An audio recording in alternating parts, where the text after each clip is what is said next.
हाँ जी, अब ये हाइड्रो फ्लोरीन का मॉलिक्यूल है F2। इसके ऊपर हम अप्लाई करते हैं। सबसे पहले हमने इलेक्ट्रॉनिक कॉन्फ़िगरेशन लिख लेनी है फ्लोरीन के एटम की, जो कि है 1s2 2s2 2px1 और 2py2 2pz2। ठीक है। अब आप कहेंगे कि ये x में कैसे 1 आ गया? बेटा पहले हमने x में एक डालना है, फिर y में, फिर z में।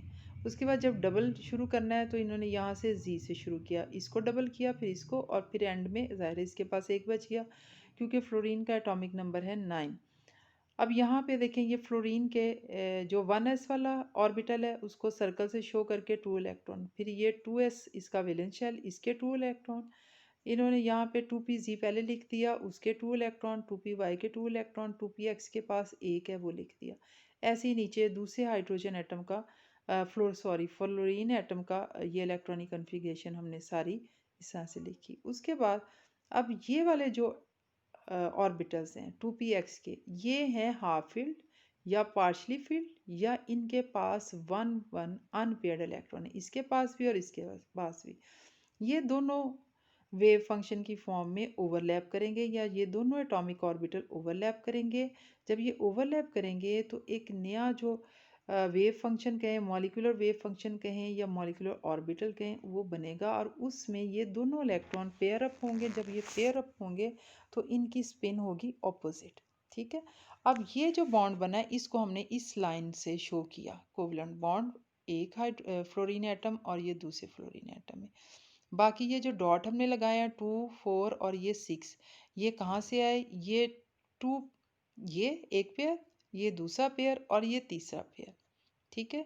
ये 1s वाला हमने नहीं शो करना बेटा, ये है अंदर वाला शेल, ये वैलेंस शेल नहीं है। वैलेंस शेल वो होता है जो आखिरी वाला शेल होता है, ये सारे 2 ठीक है। इसी तरह इसके ऊपर हमने इलेक्ट्रॉन शो करके इसके लॉन पेयर शो कर दिए, यानी जो ऑर्बिटल फील्ड हैं वैलेंस शेल के, उनके जो इलेक्ट्रॉन हैं वो as a lone pair molecule के पास रहेंगे, और जो शेयर हुआ है वो बॉन्ड की फॉर्म में आ जाएगा। नेक्स्ट है हमारे पास हाइड्रोजन मॉलिक्यूल O2।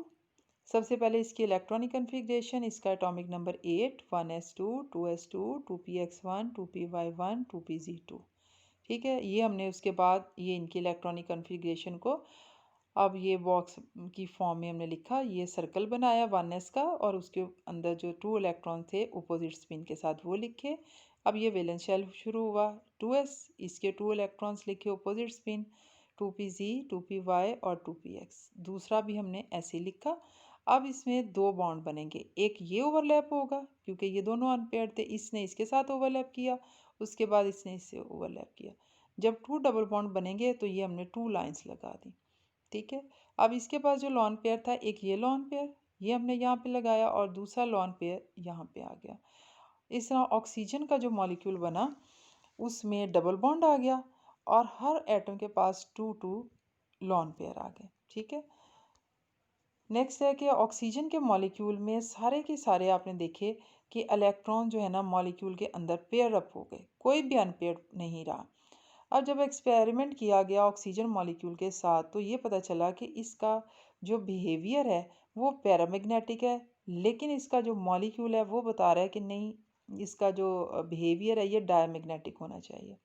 ठीक है। एक्चुअल क्या है? एक्चुअल ये पैरामैग्नेटिक शो करता है बिहेवियर, और प्रैक्टिकली थ्योरेटिकली क्या है? ये डायमैग्नेटिक है। पैरामैग्नेटिक और डायमैग्नेटिक बिहेवियर का ये मतलब है कि अगर मॉलिक्यूल के पास अनपेयर्ड इलेक्ट्रॉन होंगे, मॉलिक्यूल के पास, एटम के पास नहीं मैं कह रही, मॉलिक्यूल के पास, तो वो पैरामैग्नेटिक बिहेवियर शो करेगा ड्यू टू अनपेयर्ड इलेक्ट्रॉन। और अगर मॉलिक्यूल के पास सारे के सारे इलेक्ट्रॉन पेयर अप होंगे तो वो डायमैग्नेटिक बिहेवियर शो करेगा। पीछे हमने देखा कि ऑक्सीजन का मॉलिक्यूल बना और उसमें सारे इलेक्ट्रॉन पेयर अप हो गए तो उसको डायमैग्नेटिक होना चाहिए था, लेकिन एक्चुअल प्रैक्टिस में वो क्या है? पैरामैग्नेटिक। और ये वीबीटी का एक ड्रॉबैक है, इसका लिमिटेशन है कि ये फेल हो गई इसके ऑक्सीजन के पैरामैग्नेटिक बिहेवियर को एक्सप्लेन करने में। ठीक है जी। उसके बाद नेक्स्ट है नाइट्रोजन मॉलिक्यूल।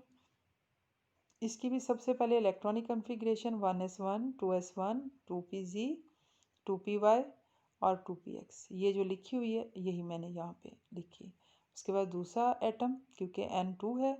उसके बाद अब देखें ये पेयर अप हुआ, ये एक बॉन्ड बना, ये दूसरा पेयर अप और ये तीसरा पेयर अप, ये तीनों बॉन्ड इसके पेयर अप हो गए और ये 2s वैलेंस शेल में है तो ये लॉन पेयर एक इधर आ गया और दूसरे का लॉन पेयर ये आ गया। ठीक है, 3 बॉन्ड बन गए। उसके बाद नेक्स्ट जो हमारे पास एग्जांपल है वो है अमोनिया मॉलिक्यूल की NH3।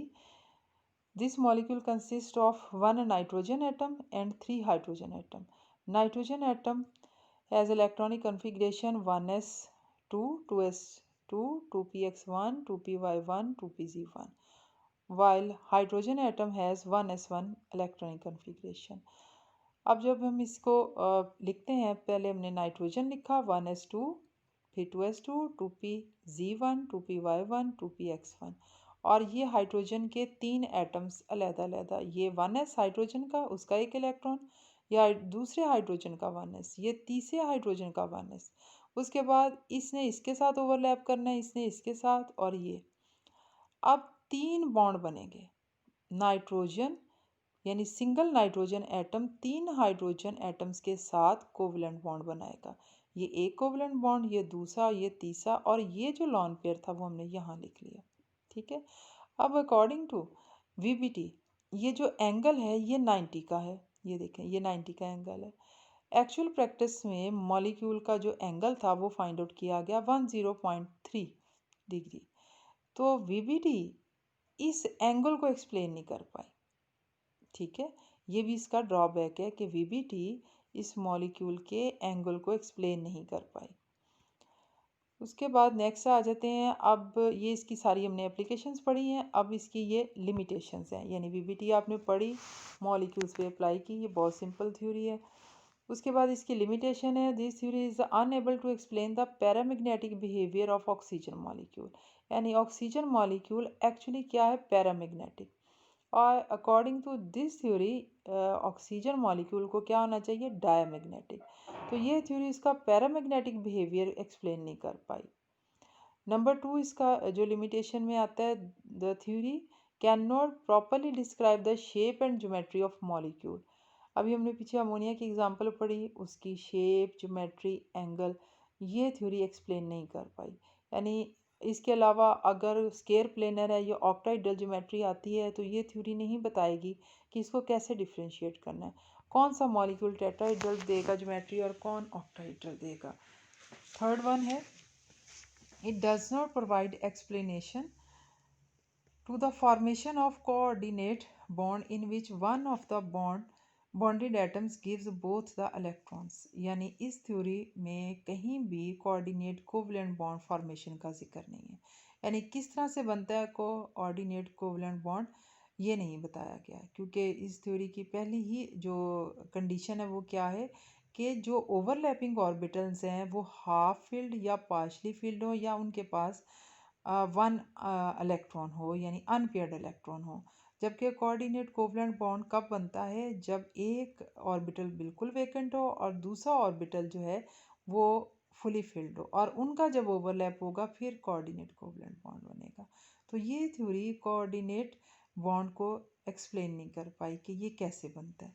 फोर्थ पे आ जाए, this does not account for the formation of odd electron molecules. इसकी एग्जांपल है NO और such as H2 plus ion where no pairing of electron occurs.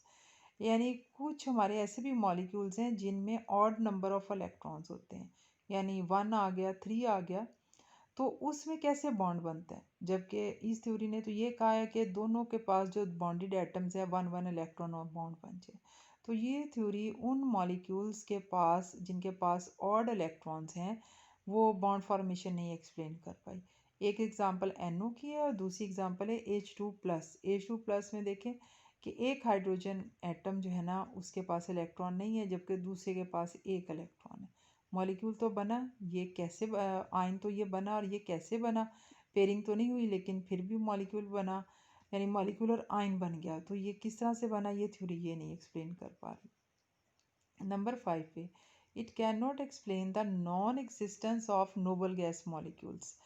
कि नोबल गैस मॉलिक्यूल्स क्यों नहीं can not explain the non existence, ये क्यों नहीं exist कर रहे, ठीक है, इसको भी ये एक्सप्लेन नहीं कर पाई। उसके बाद 6 पे, it does not provide explanation for the presence of fractional bonds in many molecules such as benzene, carbonate, ion, etc.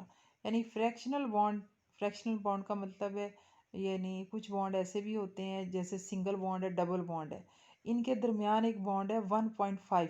1.5 का मतलब है कि एक बॉन्ड सिंगल और जो दूसरा बॉन्ड है वो डॉटेड लाइन से हम शो करते हैं कि ये फुल फ्लैज बॉन्ड नहीं है बल्कि ये हाफ या वीक सा बॉन्ड है, ठीक है। तो ये फ्रैक्शनल बॉन्ड फॉर्मेशन को ये थ्योरी एक्सप्लेन नहीं कर पाई। नंबर 7 पे है, this theory is also unable to explain bonding in electron deficient molecules. जो इलेक्ट्रॉन डेफिशिएंट है जैसे BF3 है, इसमें बॉन्ड फॉर्मेशन कैसे होती है, इसको भी ये थ्योरी एक्सप्लेन नहीं कर पाई, ठीक है।